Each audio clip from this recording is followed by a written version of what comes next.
Vous avez sous les yeux l'article 2 du protocole additionnel numéro 1 à la Convention européenne des droits de l'homme qui fonde le respect du droit des parents de devoir assurer l'éducation de leur enfant conformément à leurs convictions religieuses et philosophiques. La Cour européenne des droits de l'homme, nous en avons parlé tout à l'heure, elle s'appuie sur ce protocole et a construit peu à peu une jurisprudence parmi lesquelles j'ai dégagé 4 principes que je trouvais intéressants pour notre sujet. Le premier principe, c'est que l'État a l'obligation d'organiser et financer un enseignement public. Ça, c'est le premier principe. Le deuxième principe, c'est que l'État a l'obligation d'offrir la possibilité d'un pluralisme éducatif. Les États doivent autoriser la création d'écoles privées qui coexistent avec le système de l'enseignement public régi par l'État. Et ainsi, les parents sont libres de confier leurs enfants à des écoles privées dispensant une éducation plus conforme à leur foi ou leur opinion. Mais, attention, la Cour européenne précise également que l'État n'a pas l'obligation de financer ces écoles privées. Et enfin, dernier principe, c'est que l'État a le droit de mettre en place une réglementation de ce droit à l'instruction et cette réglementation peut varier dans le temps et l'espace en fonction des besoins et des ressources de la communauté et des individus, ce qui fait que la CEDH donne ainsi les clés à l'État pour pouvoir restreindre quand même assez drastiquement la possibilité de la liberté de l'enseignement. Alors en France, qu'en est-il ? En France, c'est le Conseil constitutionnel qui s'est prononcé sur le principe de la liberté de l'enseignement par 2 décisions importantes, une en 1977 et une en 1994.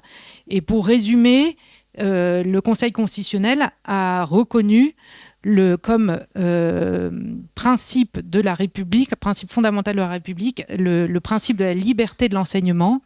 Et il a associé avec ça la possibilité pour l'État de participer à la contribution du financement de l'enseignement privé. Ce qui fait que dans leur rapport d'avril 2024, les députés Vanier et Weisberg ont déduit de ces 2 décisions que l'octroi de financement public aux établissements d'enseignement privé est reconnu par le Conseil constitutionnel comme composante essentielle du principe constitutionnel de la liberté de l'enseignement. Alors c'est intéressant parce que moi, je n'avais pas analysé comme ça les décisions du Conseil constitutionnel, mais si ces 2 députés estiment que l'État est tenu de financer en France l'enseignement privé, c'est assez intéressant. Donc ce principe, en tout cas de la liberté constitutionnelle, ce principe constitutionnel de la liberté de l'enseignement, il garantit donc en France l'existence d'une alternative à l'enseignement public. Et donc, vous le savez, les parents peuvent choisir soit une scolarité dans un établissement public, soit dans un établissement privé ayant passé un contrat avec l'État, c'est moi qui vais vous en parler, soit dans un établissement privé dit hors contrat, c'est Adeline Le Gouvello qui va vous en parler, ou encore dans des cas devenus très exceptionnels et sur autorisation au sein de la famille, et c'est Hubert Vauvy qui vous en parlera.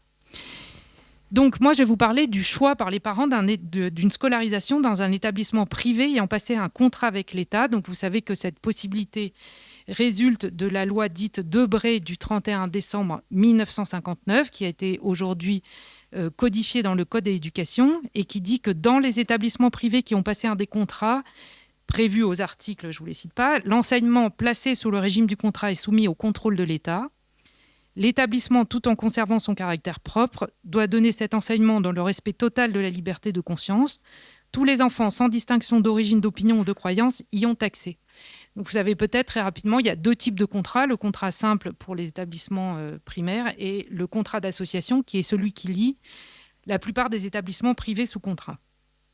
Le rapport de la Cour des comptes de juin 2023 sur l'enseignement privé sous contrat nous a rappelé qu'à la rentrée 2022, un peu plus de 2 millions d'élèves y étaient scolarisés, soit 17,6% des effectifs scolarisés en France, et ce, dans un peu plus de 7 500 établissements, avec une répartition géographique inégale. L'enseignement privé sous contrat est surtout important dans l'ouest de la France, et ainsi que dans l'académie de Lille et Paris, et puis il y a d'autres académies où il est très peu représenté.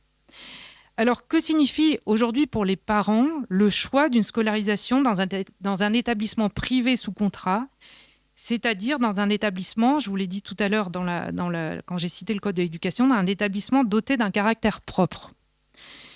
Je souligne tout d'abord qu'il n'y a pas de définition du caractère propre. Le caractère propre ne s'applique pas vis-à-vis de l'enseignement privé en général, mais pour chaque établissement particulier, et il recouvre le projet éducatif de l'établissement, qui peut s'exprimer par un caractère confessionnel, mais aussi par d'autres spécificités comme des orientations pédagogiques spécifiques, un enseignement en langue régionale, en Bretagne par exemple, des enseignements bilingues, etc.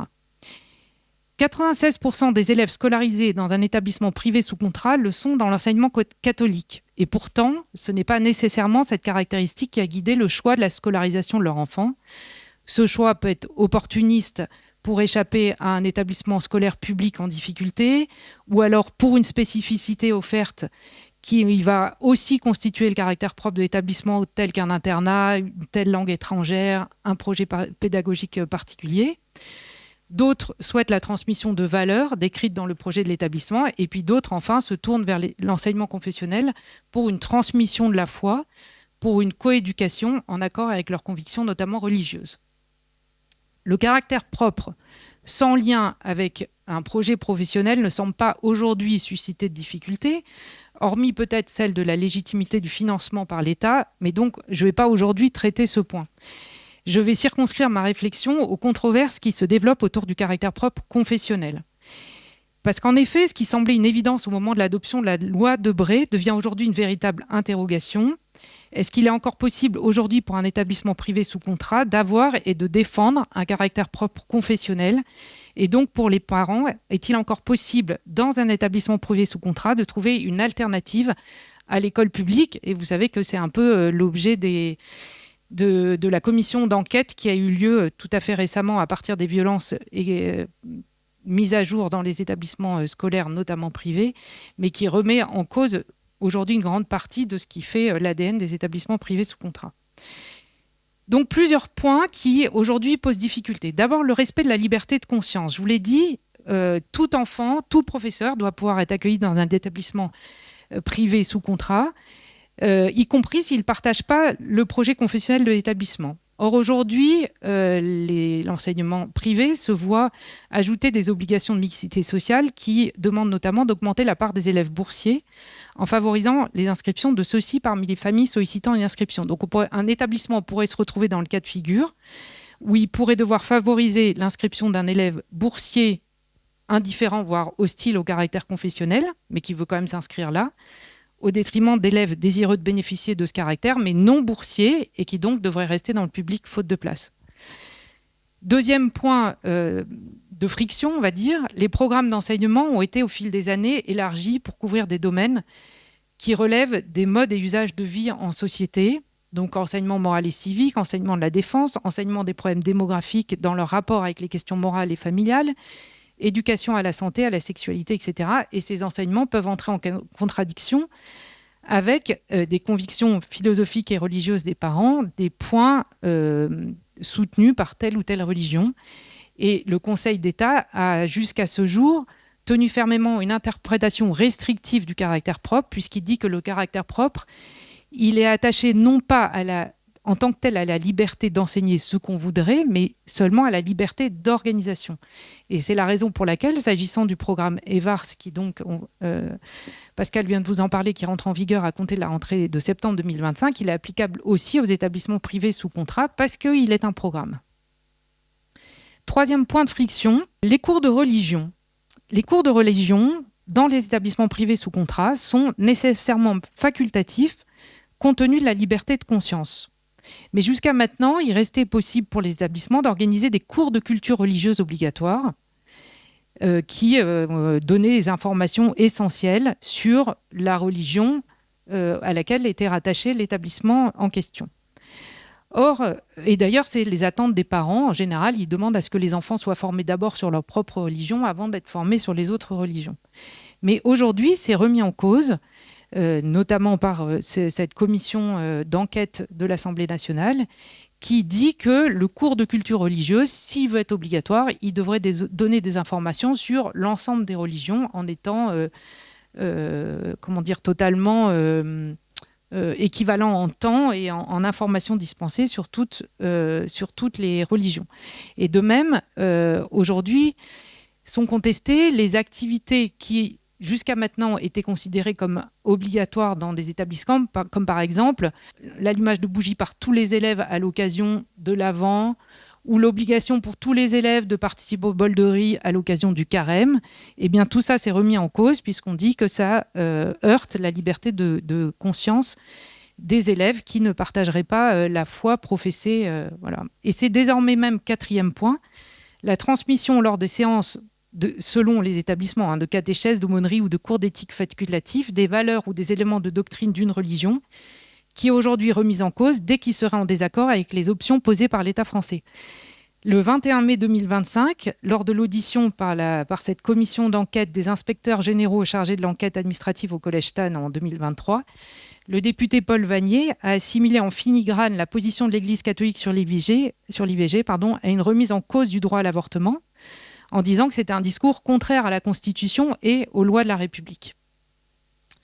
Alors, est-ce que les parents peuvent faire valoir un droit à bénéficier d'une école privée sous contrat qui soit une véritable alternative à l'école publique ? La réponse à cette question, elle est difficile dans la mesure où, je vous le disais, l'enseignement privé, il est divers et chaque établissement a sa vision du caractère propre. On va dire que s'agissant de l'enseignement catholique, grosso modo, en schématisant, je veux dire qu'il y a deux grands types de choix posés par les établissements scolaires sous contrat. Il y a ceux qui vont développer leur caractère catholique en mettant en avant des valeurs d'ouverture, amour du prochain, solidarité, respect de l'autre. Et on va dire que pour cela, il n'y aura pas trop de difficultés. Et puis les seconds qui envisagent leur caractère propre comme une offre faite à tous les élèves de découvrir la foi catholique avec des propositions liturgiques plus religieuses, plus régulières, Parfois aussi la présence de religieux en habit dans les établissements, qui est contestée aujourd'hui. Et puis l'ajout dans l'emploi du temps d'un cours de culture religieuse obligatoire, éventuellement une aumônerie avec un contenu doctrinal plus engagé. Et ce second type d'établissement se retrouve aujourd'hui en difficulté. Qu'est-ce que peuvent faire valoir les parents ? Eh bien, comme on l'a dit ce matin, il faut qu'ils se saisissent des conventions internationales pour donner du contenu, redonner de la force et de la vigueur aux principes reconnus par les conventions internationales, donc ce fameux principe de parents premiers et principaux éducateurs. Alors, à l'occasion du contentieux portant sur les VARS, le ministère a soutenu que si les familles ne souhaitaient pas que les VARS soient dispensés à leurs enfants quand ils étaient scolarisés dans les établissements privés sous contrat, ils n'avaient qu'à aller dans des établissements hors contrat.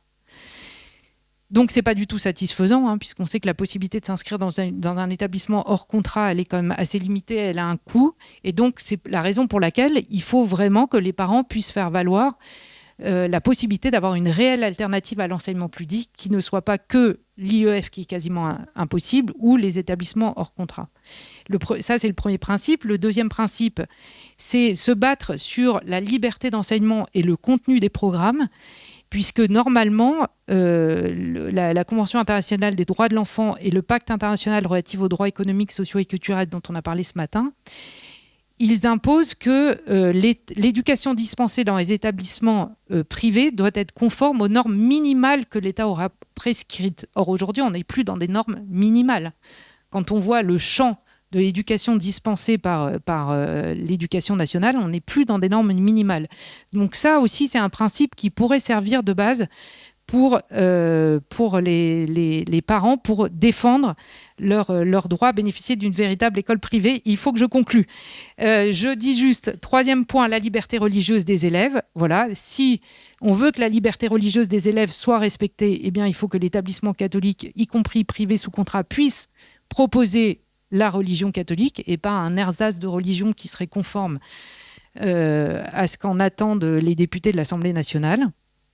Et je terminerai en disant que on voit bien depuis ce matin que la France traverse une période où l'État se montre à nouveau fortement tenté de disqualifier les parents dans leur mission éducative et d'imposer ses propres repères philosophiques et moraux en réduisant la possibilité d'une éducation nuancée. Eh bien, il faut donc la défendre, notamment en défendant l'enseignement privé catholique sous contrat. À défaut, cet enseignement serait qu'un leurre, ou alors ça serait si on a juste un enseignement public payant qui s'appelle privé, à quoi sert de conserver cet enseignement? Donc là, je pense qu'il y a un vrai sujet pour les années à venir de défendre l'enseignement catholique privé sous contrat.